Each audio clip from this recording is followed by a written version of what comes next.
Two brothers, two offerings, one deadly choice that would change history forever.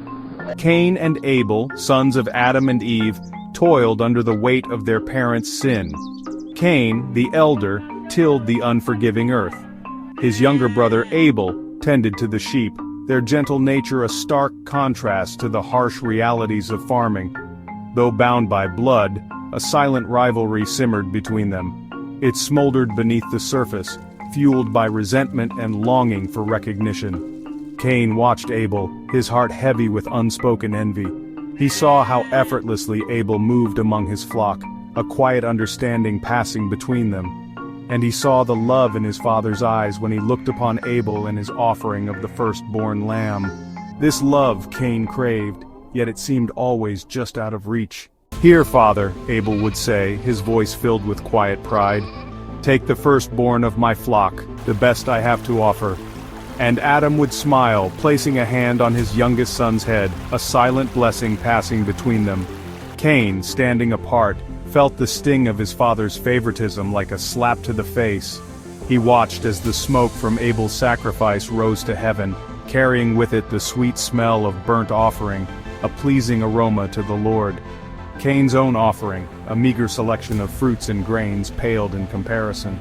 He presented it with a forced smile, his heart heavy with resentment. "This is the best of my harvest, Father," he would say, his voice devoid of Abel's genuine joy. But his words felt empty, even to him.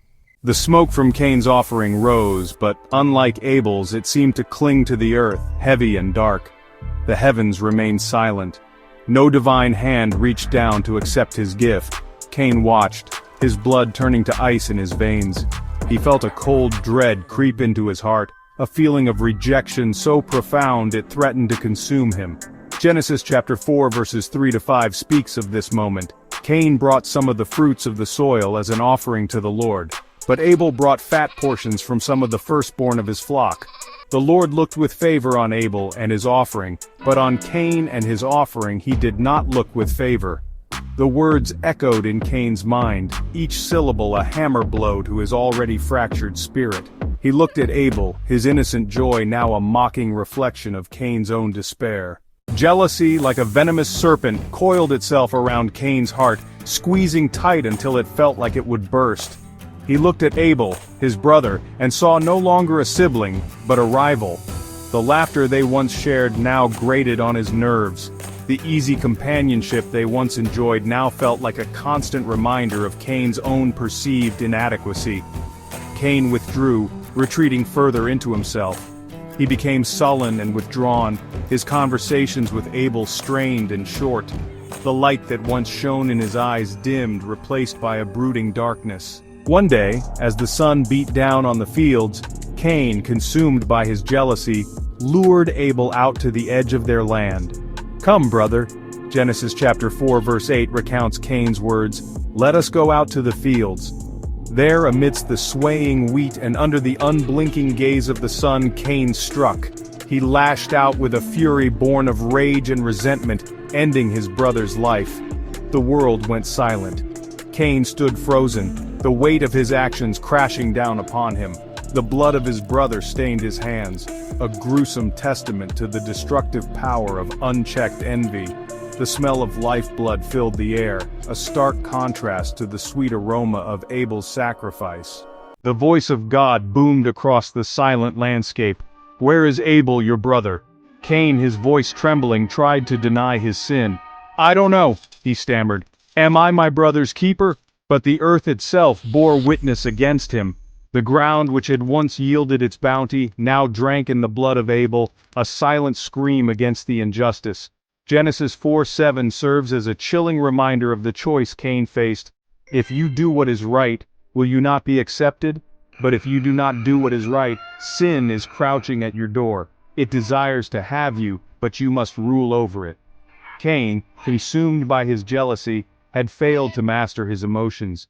He had allowed the serpent of envy to poison his heart and drive him to commit the ultimate betrayal.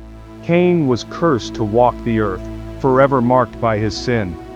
He was banished from the presence of the Lord, forced to live with the knowledge of what he had done. The world, once pristine and pure, now bore the stain of fratricide. The first murder, a chilling testament to the darkness that can reside in the human heart. The story of Cain and Abel is not just a tale of two brothers, but a reflection of the human condition. It is a story about the choices we make, the consequences of our actions, and the enduring battle between good and evil that rages within us all. Jealousy, as we see in the story of Cain and Abel, is a destructive force. It festers in the heart, poisoning our thoughts and twisting our perceptions. It blinds us to reason, urging us to value our desires above the well-being of others. Left unchecked, it can lead to actions we never thought ourselves capable of, leaving a trail of devastation in its wake. The story of Cain serves as a stark warning. We are all capable of great love and compassion, but also of immense cruelty. The choices we make, particularly in the face of adversity and perceived injustice, define who we are. Yet, even in the face of such tragedy, there is hope. The story of Cain and Abel is not just a cautionary tale, but also a call to action. It reminds us of the importance of self-reflection, of acknowledging and confronting the darkness within us before it consumes us. By aligning our hearts with God, by striving to live a life guided by love, forgiveness, and compassion, we can break free from the cycle of envy and violence. We can choose a different path, one that leads not to destruction, but to healing and redemption. We hope this story touched your heart. If it resonated with you, give it a thumbs up and share your thoughts in the comment section. Don't forget to subscribe so you never miss a moment of our journey through the scriptures. God bless you.